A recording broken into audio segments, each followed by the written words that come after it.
My mom encouraged me to cheat. In second grade, back in the 70s, I hated spelling and was horrible at it. So, being the young supergenius I was, I decided to memorize all my spelling words as a way of cheating. In my mind, I wasn't learning to spell. I was cheating. I told my mom and she said, "That's okay, honey. As long as you don't get caught, you can cheat all you want by memorizing the words." I didn't realize she had let me play myself, till a couple of years later when she was encouraging me to cheat by memorizing my cheat sheet of state capitals like I did my spelling words. Back in high school, I started writing up cheat sheets because just the act of writing them up helped me memorize what I needed to know in a quick and concise manner, rather than because I planned to use them to cheat. Tricking yourself into learning is pretty effective. My in-laws tell the story about my brother-in-law, from when he was 7 or 8 and took a long classroom math quiz. He got every answer right, but didn't show any work or intermediate steps at all. When the teacher asked him how he did that, he apparently broke down in tears and said, "I'm sorry. I cheated. I just used my brain."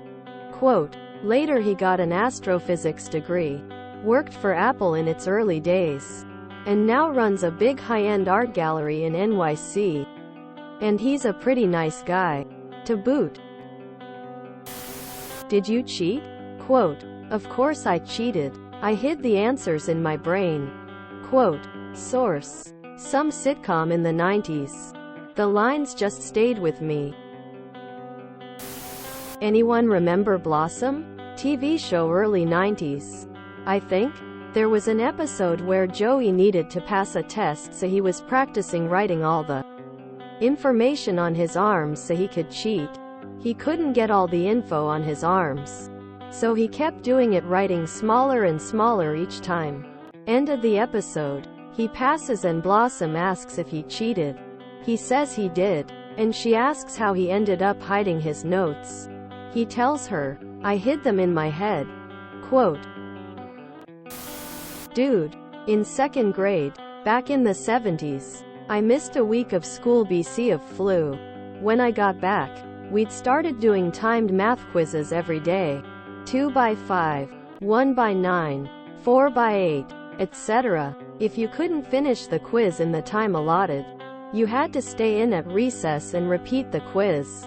I couldn't figure out these problems fast enough, and as the quizzes got harder, 2 by 10, 12 by 5, I fell farther and farther behind. From repetition, I started remembering instantly that, say, 2 times 3 is 6, and so forth. But I was an honest kid and tried to keep figuring out each problem individually, instead of just writing down what I had memorized. One day, at recess, the second grade teacher had to run an errand and asked the third grade teacher to sit with us. She looked up at one point and saw me wrinkling my little brow or counting on my fingers and stopped me.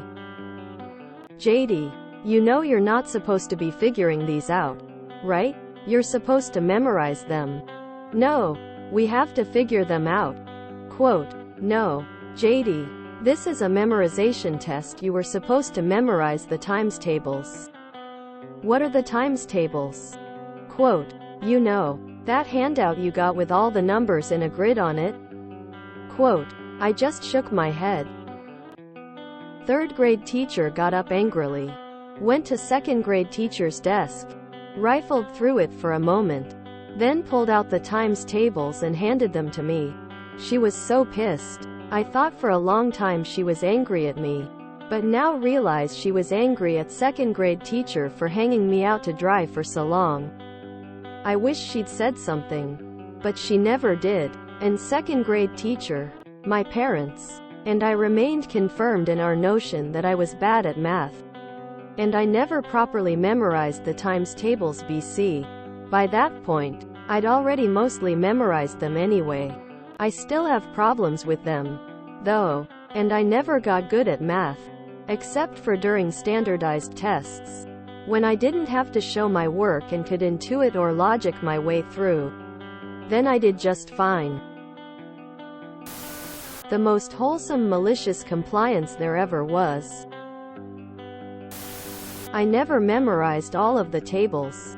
I still have problems with 6 by 7 or 7 by 8, for example. It did not stop me going on to get a first-class degree in mathematics. You should post this in our wholesome compliance as well.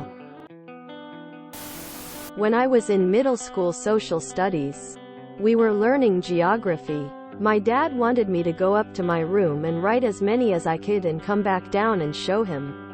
Mind you, this was pre-internet. What he didn't remember was that I learned the 50 Nifty United States song in elementary school. The one with all states in alphabetical order. I've had the states memorized since the 4th grade. I came downstairs with them all in alphabetical order.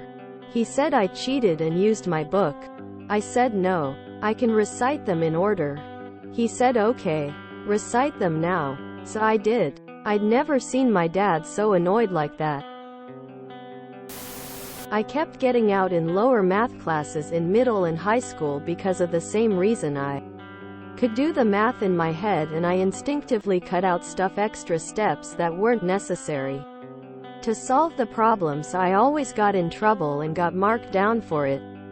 Now they're teaching my kids in elementary and middle school to do the stuff that I used to get in trouble for. Ironic how that works out. Kind of like betting you kid they can't make their steamed carrots snap. Surprisingly wholesome. I'm confused. If this is malicious compliance, whose would it be? Ops or mom? If anything, it sounds more like ignorant compliance. Delicious compliance. Memorizing? How could you dare to do something so heinous? My teacher would allow us to bring a single note card to each test. And it always was an efficient way of getting the students to study. Your mom is awesome. Lol. Your mother is an evil genius. Rolling on the floor laughing. As a teacher, I taught my elementary students to create cheat sheets for their major tests. They loved it, and it was an effective way to study. You have to decide what the most important concepts are, and organize them so they make sense to you. Sometimes I never even gave them the test, and marked their cheat sheets instead. When I was elementary school, we had 2 levels of spelling quiz each week. I would purposefully get just enough wrong to only be given the easier test. I'm not sure how long. It was until my teacher told my parents because she knew something was up when I spelled a more difficult word correctly and then misspelled chair. Yup. I was cheating myself dumber to save myself the hassle of having to put in the tiniest amount of effort it took me to learn new words. If you enjoyed this video, please check out our playlists full of similar content. Epicaricast is like doom scrolling for your ears. Please like, share, and subscribe.